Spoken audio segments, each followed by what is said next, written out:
दिवाली की चुड़ैल। दिवाली एक बहुत ही खुशियों का त्योहार है।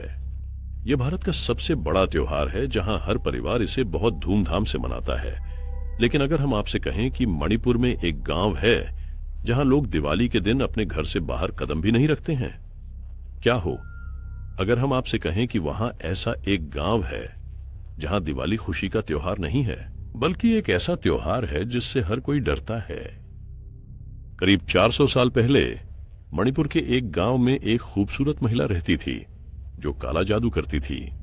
गांव वालों को पता था कि वो क्या कर रही थी, लेकिन वो कभी उसे रंगे हाथों नहीं पकड़ पाए। उस लड़की ने गांव के एक बहुत ही मजबूत और कठिन आदमी से शादी की थी और उसे पूरी तरह अपने वश में कर लिया था। उस महिला के 2 बच्चे थे जिनसे वह बहुत प्यार करती थी।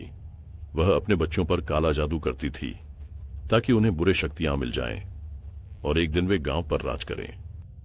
गांव वालों ने उसके किए को जान लिया और इतना चिंतित हुए कि बच्चों का अपहरण कर लिया। उन्होंने उन्हें एक साथ बांधकर नदी में फेंक दिया। शाम को महिला अपने बच्चों को खोजने निकली और उसने नदी में अपने बच्चों की तैरती हुई लाशें देखीं। जब उसने अपने बच्चों को मरा हुआ देखा तो वह महिला बेकाबू होकर रोने लगी और उसने कसम खाई कि वह अपने बच्चों की मौत में शामिल किसी भी व्यक्ति से बदला लेगी। उस दिन के बाद से महिला और उसका पति सड़क पर जाते और अन्य छोटे लड़कों और लड़कियों को अगवा करके अपने घर ले आते। उसके बाद वह उन्हें सुला देती और अपने बच्चों की आत्मा को अगवा किए गए बच्चों के शरीर में डालने की कोशिश करती। लेकिन उसका काला जादू इतना मजबूत नहीं था कि वह अपने मृत बच्चों को फिर से जीवित कर सके। वह अपने बच्चों की आत्माओं को वापस लाने में बार बार असफल रही। इससे उन बच्चों की मृत्यु हो गई जिन्हें उसने अगवा किया था। लेकिन वह हिम्मत नहीं हारी और गांव के बच्चे एक एक करके गायब होने लगे। गांव वालों को शक था कि काला जादू करने वाली महिला ने उन बच्चों का अपहरण किया है और दिवाली की रात को गांव को इसका सबूत मिल गया। उस दिवाली की रात महिला के घर से अजीब जोरदार आवाजें आ रही थीं। कुछ गांव वाले उसके घर की खिड़की के आसपास इकट्ठा हो गए और अंदर झांकने की कोशिश की। उन्होंने देखा कि महिला ने जलती हुई आग के पास 2 बच्चों को बांध रखा था और कुछ मंत्र पढ़ रही थी। गांव वालों को अब उनके पास सही मौका था।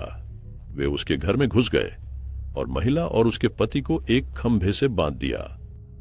महिला उन पर चिल्लाई और कहा कि आज वह दिन था जब उसके बच्चे फिर से जीवित हो जाते।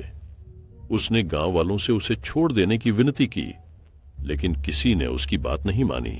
चूंकि यह दिवाली थी, गांव वालों ने महिला को जिंदा जलाने का सोचा और दिवाली के पटाखों का उपयोग कर आग भड़काई। उन्होंने महिला और उसके पति के शरीर पर पटाखे बांध दिए और माचिस जलाई। पटाखों के तेज धमाके और पटाखों की आवाज के साथ उनके कपड़ों में आग लग गई। उसका पति वहीं जलकर राख हो गया। लेकिन डरावनी बात यह थी, औरत जली नहीं थी और वह अब चीख नहीं रही थी। वह धीरे धीरे कुछ बुदबुदा रही थी, मानो कोई मंत्र पढ़ रही हो। गांव वालों ने उसकी फुसफुसाहट पर ज्यादा ध्यान नहीं दिया और अंततः वहां से चले गए। यह उनकी एक गलती थी जिसका पछतावा उन्हें जिंदगी भर रहेगा। वह मंत्र जो औरत पढ़ रही थी ने उसे मरने के बाद भी जिंदा रखा, जिससे वह बंधी हुई रस्सी जल गई और वह औरत आजाद हो गई। वह अभी भी जल रही थी। उसका शरीर मर रहा था, लेकिन उसने रुकने का नाम नहीं लिया। वह औरत हंसती रही और नदी में कूद गई। गांव वालों ने सोचा कि इससे उसकी मौत हो जाएगी, लेकिन वे नहीं जानते थे कि वे फिर से मिलेंगे। रात के अंधेरे में उन सभी गांव वालों के दरवाजे पर जोर की आवाज हुई जिन्होंने उस औरत को जलाया था। जब गांव वालों ने उसे देखा तो वे कांप उठे। वह औरत एक झोंबी बन गई थी। उसे मारना नामुमकिन था। सभी ने अपनी जान की भीख मांगी, लेकिन उसने किसी को नहीं छोड़ा। उस रात के बाद दिवाली पर हर साल उस औरत को देखा जाता है। जो भी आदमी गांव में सबसे पहले पटाखे फोड़ता है, वह औरत उसके बच्चों को ले जाती है।